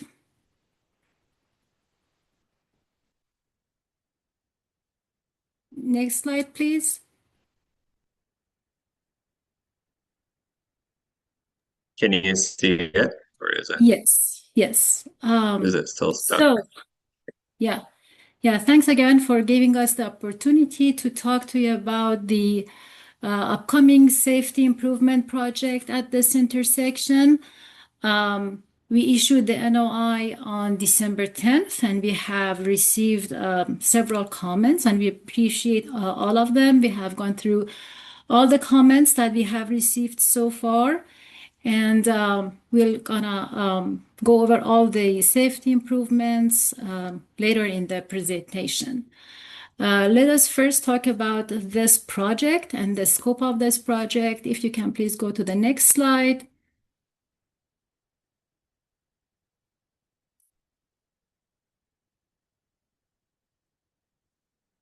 So this effort is getting implemented under Intersection Safety Improvement Project, which is a project as part of the Highway Safety Improvement Program. This is a federally funded program, and we are mainly focused to address safety issues at the intersections based on the crash pattern. We have a data-driven approach. We collect the crash data. We go over all the crash patterns over a 3-year period. We also do site observations during rush hours in the morning and afternoon. So this screenshot shows part of the design plan. Not to confuse you, but just wanted to share the design plan with you. If you can, please go to the next slide.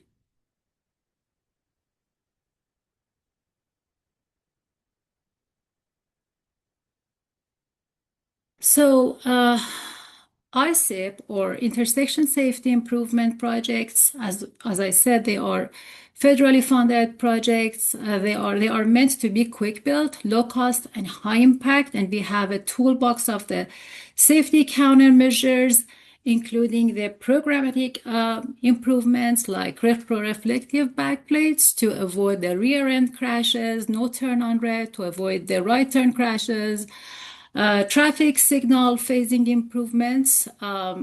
We look into the signal warrants to see if we can convert the permissive phasing to protected. Add LPI means lead pedestrian intervals.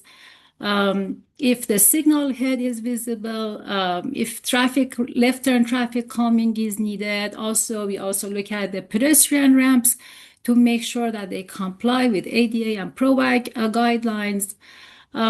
We also have a comprehensive look at the signage and marking, curb extensions. We make sure that we have a checklist to ensure that everything is safe and per DDOT and federal guidelines. Next slide, please.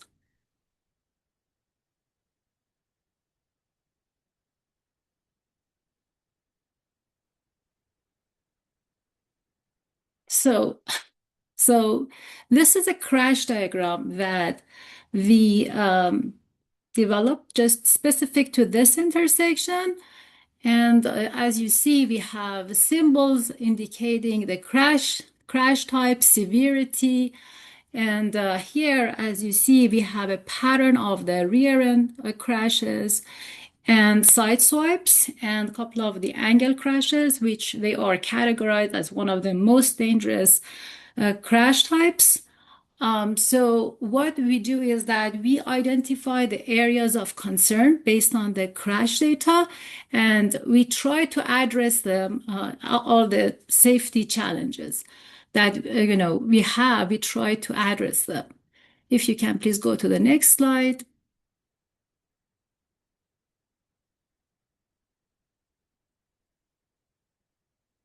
So in addition to all the data that we collected, we did another site observation at this intersection, and we're going to go over that, but we noticed that 58%, meaning 53 vehicles in the AM, And 48 vehicles, meaning 38% in the PM, they try to making from coming from westbound K Street, trying to make right turn and immediately attempt to make left onto Allen Lu.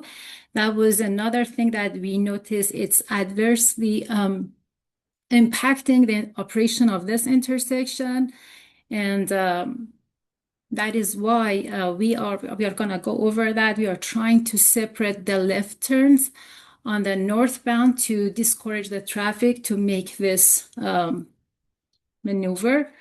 If you can please go to the next slide.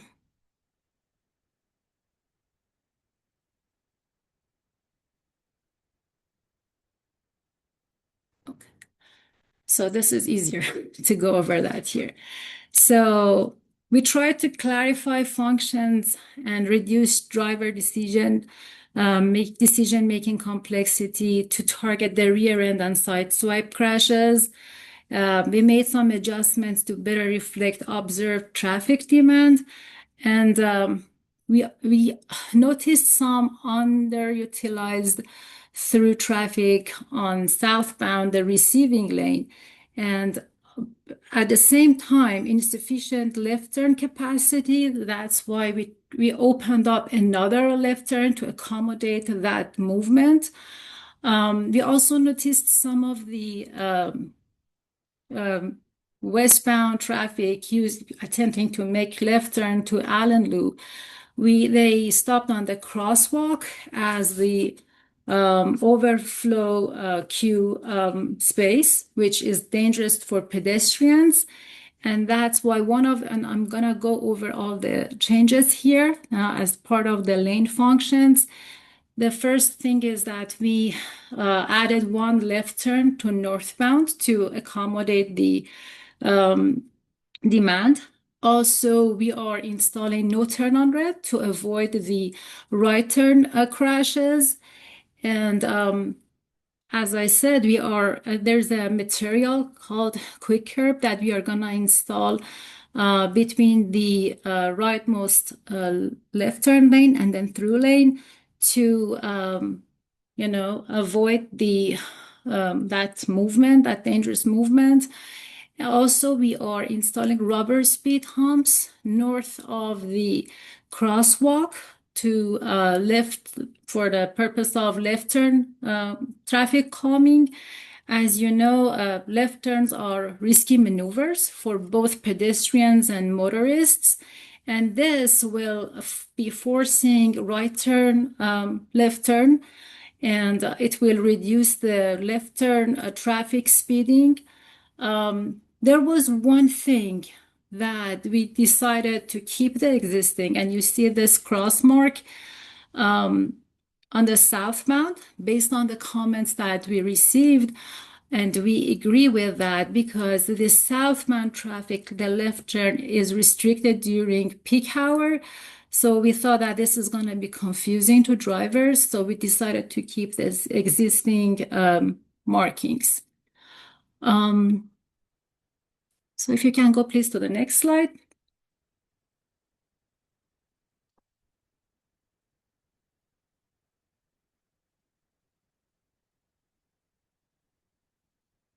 Okay, so here are the other traffic countermeasures that we will be installing at this intersection.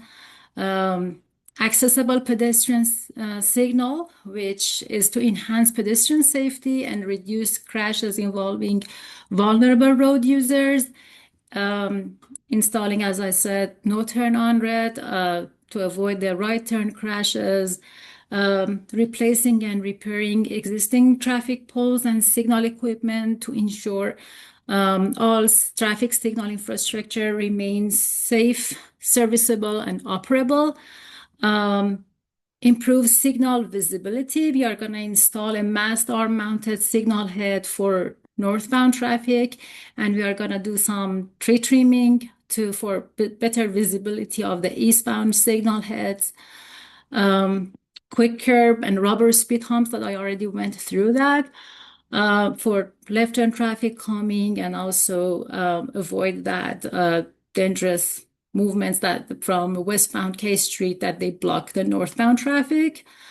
So overall, we think that the lane reconfiguration will result in smoother flow, shorter queues, and fewer blocked crosswalk and intersection.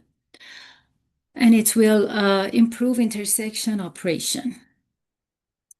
And improving road serviceability, we noticed that there is a lump of aggregate on the southbound approach since October of 2018 that it will be removed as part of this project.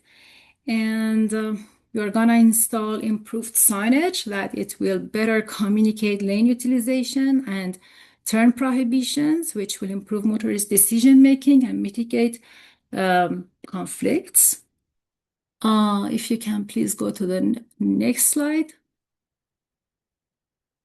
I think that, okay, so yeah, this is basically because we received some comments about the bike lane on K Street, and we totally understand that the bike lane on K Street is discontinued.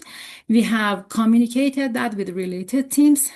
As you can imagine, this is outside of the scope of our project, but the good news is that DDOT is developing the new strategic bike plan, and all the comments and feedback are welcome to be entered through the lane that I have put on this slide. And I can actually share the link with you in chat. So with that, this concludes our presentation. And we'll be happy to answer the questions. Thank you. Commissioners, any questions or comments? Yeah, I have a question. I just Sure. want to clarify. So my understanding is that they would be encouraged to make the left onto L moving forward, right? Yes, exactly, correct. Does that mean they won't be able to make the left on Allen anymore? So is it adding and Well, it's mainly for the westbound traffic coming from K Street because, as you okay, may have experienced, the westbound traffic coming from K Street trying to get into the finding a gap, and then they right. block the intersection. And sometimes we have even noticed that they wait on the crosswalk, Okay. use it as overflow queue space, which is not safe for pedestrians. So with the new configuration, this movement, they are, they are going to continue to 7th Street, go to L, and then make their left at L and 7. I see. So if I'm making the right off Mass onto 7th, I can still make the left onto Allen Place that way. So Yeah. okay, Definitely. We actually opened another left turn to accommodate all the left turn demand. okay. So And the then existing condition is just one left turn lane. So we added another left turn lane. okay, and are there going to be like some dividers put up similar to what you guys did on 9th? Exactly. They are Okay. not traversable. They are quicker material. Okay. That's all I had. Yeah, because this area gets really backed up and sometimes I get backed up on Mass. So I hope that will help. Exactly. Yeah, we hope that, it avoids the spill back to the upstream intersection. Yeah. Yeah. Commissioners, any other questions? Go ahead, Commissioner Prince. Thank you. Thank you for that presentation. I'm Sure. very happy to see it. I'm glad that intersection will be addressed. It's particularly difficult, and I know, of course, as you mentioned, a lot of crashes. And you've also mentioned the issue that I would have raised, which is the difficulty of moving from the protected bike lanes on K Street westbound to, let's say, the 9th Street cycle track or the New York Avenue bike lane, which is regrettably only a painted bike lane. And I understand that's beyond the scope of this, but I would appeal to the construction of some solution of that in the future. So I just want to understand what's going to happen here. The westbound motor vehicle traffic from K Street will be encouraged to go to L or actually blocked from going left at Allen White Lou Place by some kind of barrier? And if they go to L, then is the expectation that they would proceed straight through to join Massachusetts Avenue over at 11th? And I guess I wonder, is that going to create a danger for pedestrians at the convention center who might cross that street? I don't know how much pedestrian traffic there is, but there's that. It's between the two convention center buildings. So that's my question. So we counted the data in the AM rush hour and PM rush hour. It will not adversely, we are not moving the problem somewhere else, and we run the model couple times with we added the traffic coming from westbound K and then trying to make the left turn at Allen. So with this change, they will be, encouraging to continue going north and make the left at L Street. And then we ran the model. It didn't show any negative impact at the operation of the intersection of 7th and L. So that what it means is that we are making it safer at this intersection. At the same time, we are not moving the problem somewhere else. We are just trying to make the left turn movement safer. Yeah, sounds good. And I know Google Maps routes from where I live. If I want to go up Massachusetts Avenue, it will, if I'm close to K, go down K, turn left there and do that thing, which is, of course, causes the problems you've described. So sounds good. Thank you. Commissioner Alade. Yeah, thank you. And thank you for this presentation. I just want to say I'm really supportive of this project. I think this is great and will hopefully mitigate some of these traffic issues, especially the blocking that turn from K Street to turn left and the second left turn lane. I can't count the number of times I've seen people try to turn left from the pass-through lane. One thing I want to flag, which I know is beyond the scope of this, but just while I have you here, is any opportunities to improve the safety of the crosswalk just at the bottom of this picture, going from Massachusetts to 7th Street. It's been as a pedestrian walking there, I've had a handful of close calls of people turning left or right onto that street, coming in pretty fast, trying to get through. And it's has some safety risks. And so anything that can be done, I would recommend looking into. Right. Yeah, actually, this is the previous IC project. And what we did to improve the pedestrian safety and the safety of the pedestrians crossing the crosswalks, we added LPI, which is a lead pedestrian interval. It gives 3 seconds, before the signal indication turns green to motorists, and it gives dedicated time to pedestrians to cross these crosswalks. Also, we want to install a stop for pedestrian sign to give more, hopefully grab more attention from drivers. And so they pay attention to the pedestrians crossing. So is there what is exactly the issue that is it more like traffic violations or not paying attention to the pedestrians? I don't think I've seen a ton of traffic violations per se, just people paying attention to pedestrians. And because it's such a busy intersection, cars turning left or right are very eager to take any opportunity that they have to make that turn. Sure, I can actually talk to our signal team to see if we can increase the LPI.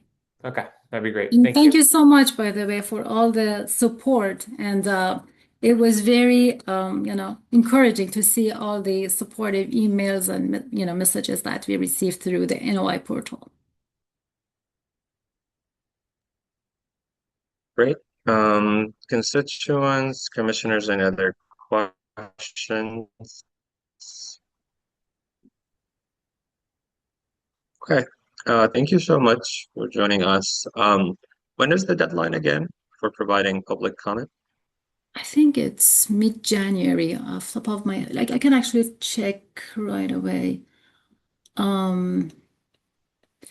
So by January 26th, by late January. Yep. Please feel free Okay. to share the comments if you Okay. have any further comments. Yeah. I think there's a question in the chat actually. Great. Commissioner Hans, did you have a question? Yeah, Oh, there's a question. yeah. Oh I yeah, I can, just see it. yeah. Oh Oh, yeah, that is the go link ahead. that I Would you shared. would you Yeah, want to read please it? feel free. Yeah, please feel free to share your feedback in the link for bike lanes. Oh no, there's another question in the Q&A Q&A. box. So it says a reasonable Yeah. portion of the traffic turning right from K and then trying to turn left right away on Allen Y. Liu Place is people following their GPS, rideshare drivers, etc. Does this project include any submission of changes to mapping providers to better route those using GPS? I feel like DDOT makes changes and it takes GPS providers forever to catch up. That is a That's all. great comment. Sure, we will communicate with a related team. Definitely. Yeah. Thank you for letting us know. Great. Thank you so much. And we will move to discussion to see if we're ready just to vote on a resolution to support, or if we want to submit a letter with some proposed recommendations for additional changes or tweaks. Sure. Sounds great. Yeah. Thanks again for the Thank you for opportunity. joining us and have a good night. Thanks for having us. Have a good one. Bye.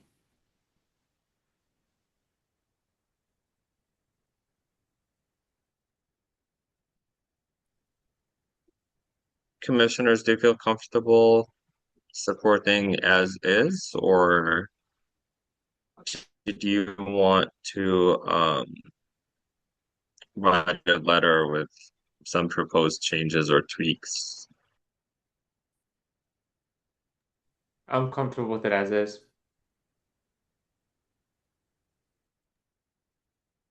Commissioner Prince, Hans, Raj. Yes, no, I'm fine. I just defer to others as to whether particular Commissioner Alatif, whether we should reinforce the point about pedestrian safety at 7th in Massachusetts. Maybe that's beyond the scope of this project. And I know she already acknowledged it, but it certainly could be included there in our comment on the NOI. But I'm prepared to certainly vote in support of a resolution and vote for a resolution in support of the NOI. Same here. Commissioner, a lot of any thoughts? Yeah, I'm comfortable not including that. Is that comment about pedestrians? Yeah, I think it's a different intersection. It's obviously the one right next to it, but it is a different intersection, and I want to make sure that we're expressing strong support for this change because I think it'll be better both for traffic and for pedestrian safety at the intersection that it is covering.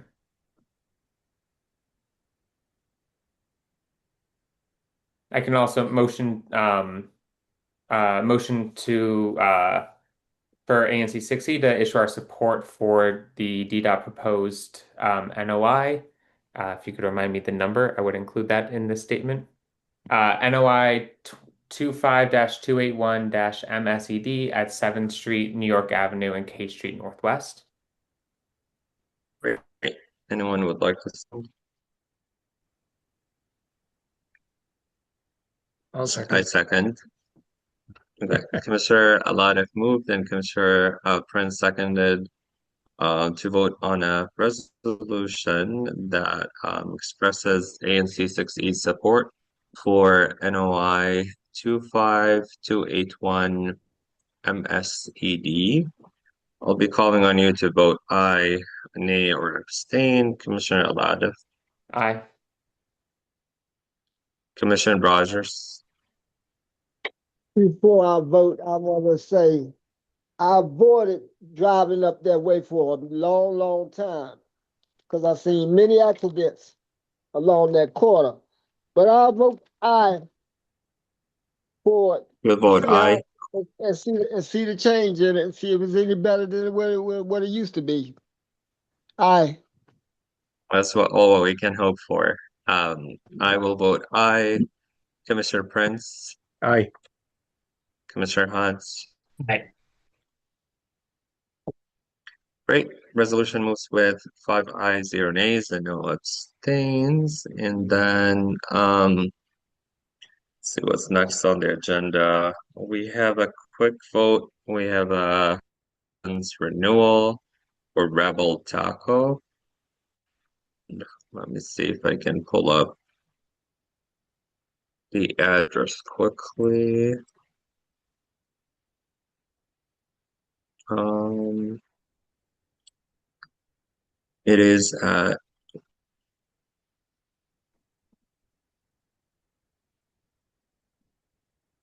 at 508 K Street Northwest, DC 20001. Is that 6001?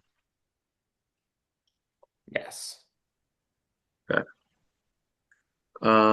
First of all, do we have anyone representing the establishment? Don't think so. Commissioner Alada, do you have any thoughts, comments, anything you want to share?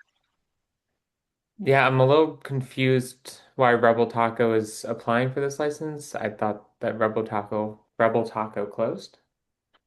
Hmm. I think this is the new restaurant. They might just have the same business name, but the new operating name. But I'm supportive of that. The space is great and would be a good space for um, alcohol service. Yeah, I wonder if they're reopening. So it says that the applicant 508 K Street Rebel Taco LLC applied for the renewal of an alcoholic beverage license at the premises. Then it says endorsement Summer Garden and date that was sent to us by APCA was Tuesday. It was Tuesday, November 18th. So maybe they are reopening. So If the it's restaurant that is renewal of a in this license, are they space just reopened within the past month. So I'm guessing it's the same ownership and have decided to re reconfigure the restaurant, the brand, okay, the concept, but not the business name. got it. Okay. Um, okay. And you're comfortable with just voting on this. Yeah, I'm supportive. Okay, sounds good. Yeah, I don't have any issues or concern. Other commissioners, do you have questions, comments? Okay. Commissioner Otter, would you like to make a motion? Yeah, I motion to approve Rebel There's Taco a, doing oh, sorry, there's a question by Scott saying if there's a separate space, there's Kashe, a new place at 510K, and this is 508. I think there's just two separate spaces, right? I think they have Like two 510. addresses. Yeah, I don't think it's the same place. And I think this is probably for serving alcohol at the garden, since it says the endorsement is for a summer garden. Yeah, I think So, this space yeah, includes 508 K Street. okay. And maybe they just like kept the liquor license and applied for renewal. So that's what we're voting on, a liquor license? Yeah, it's It's just an endorsement or support for their renewal of liquor license. So what usually happens is that if you don't protest, that means that you support. If you protest, then you would have to pursue some form of an agreement, a legal agreement. And um, I don't see an issue here for us to pursue a legal agreement. Um, So do they have to go up to the ABC see, board? Right, that'd be Padro and them. um, if you protest, if you don't protest, I don't have to do anything. Scott, did you want to clarify your comment or question?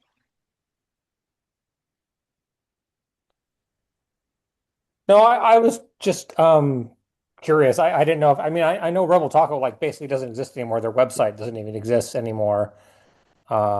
And I know that the address was slightly different. And I know there was a new place down there just opened like beginning of this month. So it might have just been a transfer of the license. I have no problem with any of it. It's all fine, but I don't, I just didn't know if it was appropriate to clarify as to whether or not it was a new or if it was Oh yeah, different. yeah. No, thank you for doing this.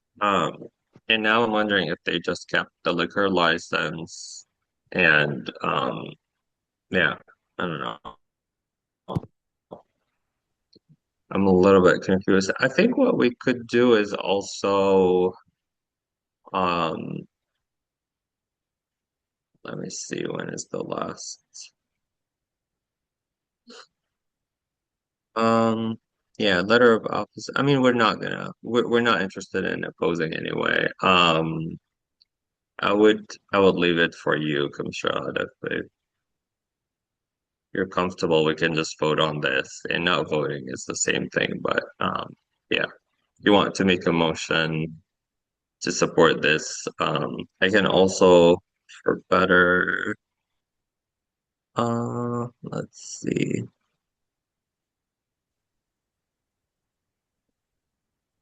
Um maybe to like avoid this, just vote on the license number that I just sent you in the application in case, the name of business is confusing. We can just say that we support this liquor license and convey that to Alcott. Commissioner Prince, did you have a question or a comment? No, not really. I was just looking again at the communication from ABCA Yeah, for the deadline, the protest deadline, January 5th. No, I don't have any concerns about it. And it seems to me that if there's a transferal of the license, then ABCA will handle it. right. So it seems to me we either do nothing or vote in support of it. Yeah, if it's a transfer of license, which is possible, and they're just renewing the previous one, I think it's fine. Yeah, it is a I don't have renewal. any, yeah, then I don't have a concern. I would let APCA deal with it. Okay, Commissioner Arif, do you want to make a motion?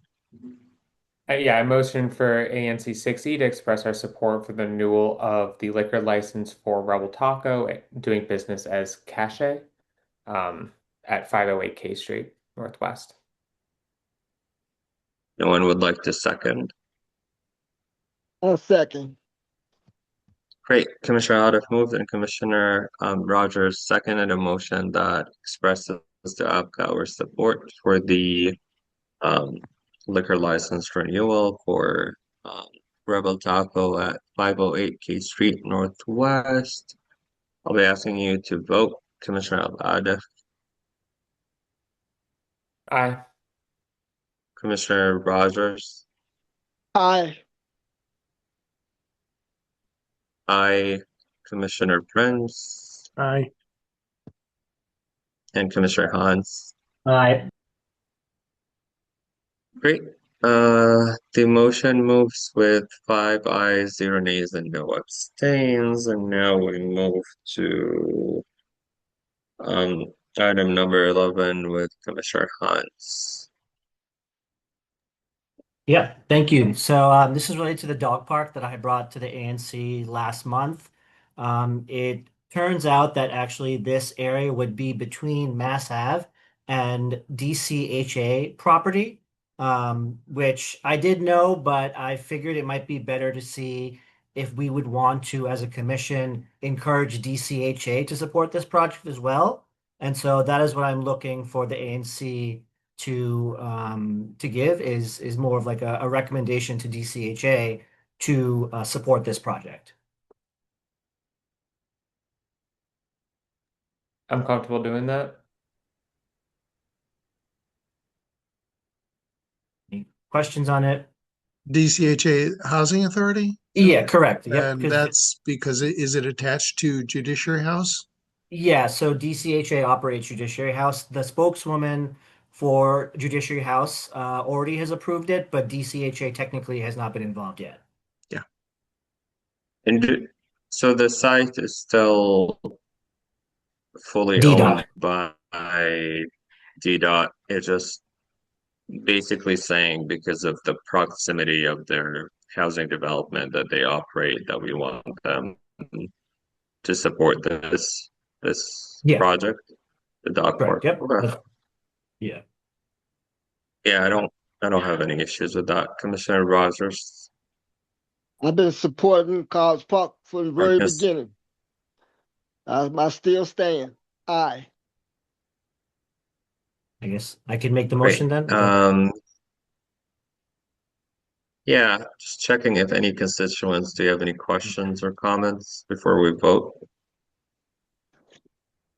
Okay. Do you want to make a motion?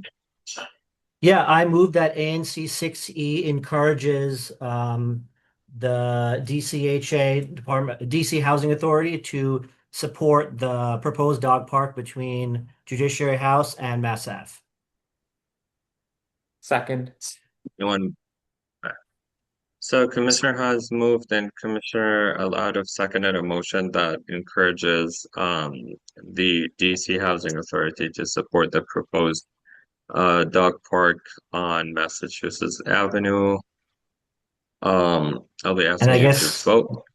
Sorry, can I just make an amendment? And that also we Yeah. convey this to DCHA. I guess I should have added that part. Yeah, and we convey that to DCHA. Let's see, Commissioner Adif, how do you vote? I couldn't hear you. Was it aye? Aye. Okay. Commissioner Rogers. Aye. Aye. Commissioner Prince. Aye. And then Commissioner Hans. Great. So the motion passes with 5 ayes, 0 nays, and no abstains. Moving to the second to last section, which is the open forum. Any ANC commissioner or constituent can raise an issue, ask a question, make a comment. Anyone would like? We'll start with commissioners. Any questions? Any comments? Anything you would like to raise? Yeah. I would. But I'll be very brief. I just want to encourage commissioners as well as any members of the public to take advantage to comment on the strategic bike plan. That public input is important, and so if you're interested in the topic, chime in. When is it due? Like what? I saw December 31st for comments. Okay. Yeah. Right. Does someone make a broad comment affected bike lanes, or does it have to be specific about certain roads or neighborhoods? Well, more specificity, I think, is probably better, particularly when we can reference our commission area, 6E. Yeah. I think, given the timeline, had I thought about this earlier, I would have brought something before us to vote on and submit as a commission, but I will, comment in my own commissioner capacity, which I'm free to do, I think, and others can do that as well. Particularly valuable is comments regarding the expansion of the biking network across DC. in our own specific 6E, I think we're in a pretty good position. But it's important that everything be tied together. Yeah, I would be happy to send a letter too, and it would be helpful if we can discuss some ideas uh, to include. Okay. Yeah, I know. We haven't thought about this before. We can. I'm happy to send a I have some letter like my ideas. city. Yeah, Yeah, I have some yeah, ideas from with one of my other hats on yeah. as an activist for biking infrastructure improvements. Hmm. Are there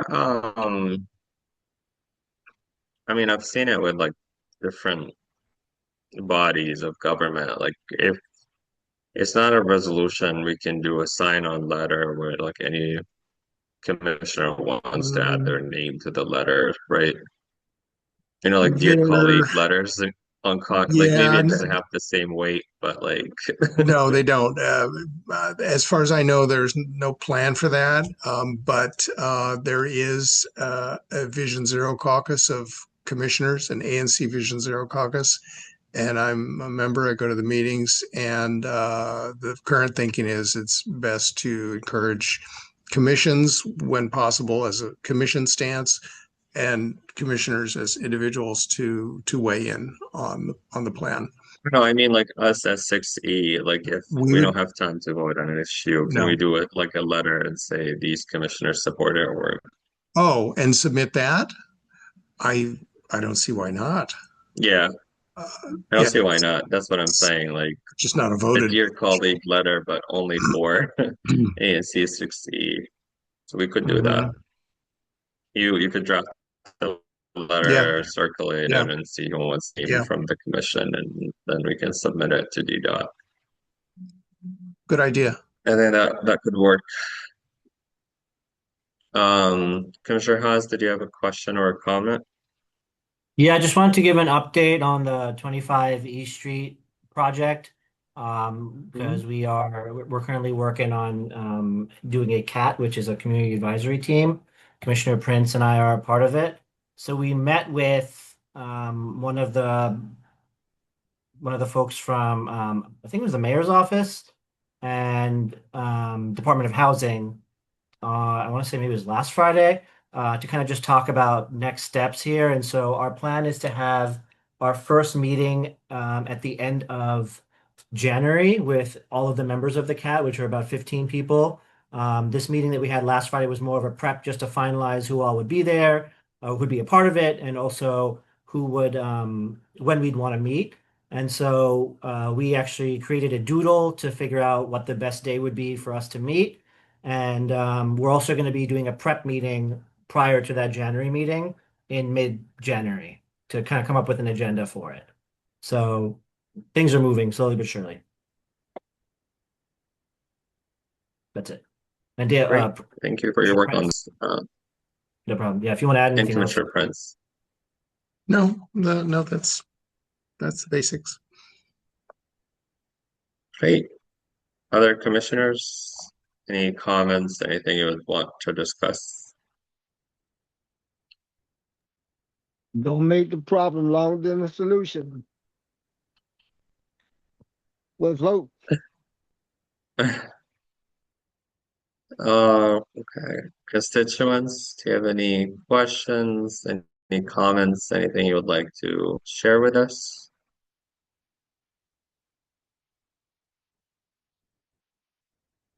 Um, Before we wrap up, one thing I want to highlight is that according to our bylaws, we would have to have another annual officer elections in January.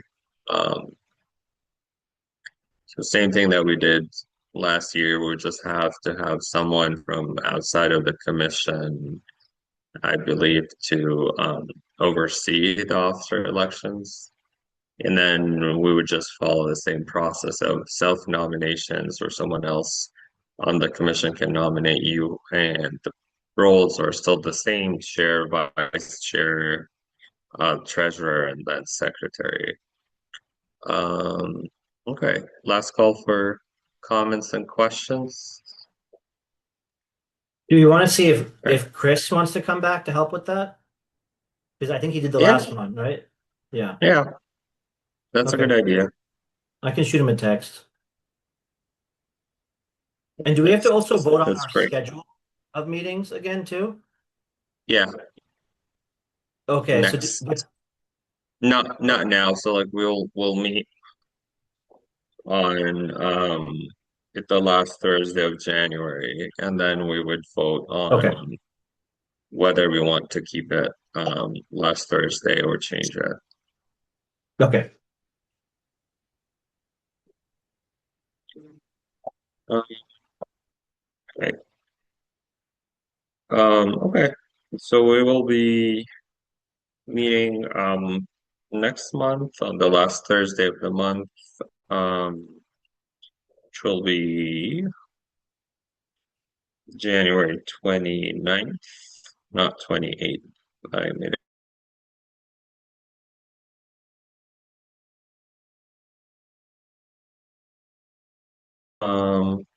Yeah, it will be the 29th, and we will hold the office for the schedule. And with that, does anyone would like to make a motion to adjourn? Okay. I'll motion to adjourn. And I second. So Commissioner Otto made a motion, and to adjourn, and Commissioner Abu Khalaf seconded. I will call on you to vote. And the time is 8:57 p.m. Commissioner Adif, Aye. Commissioner Rogers,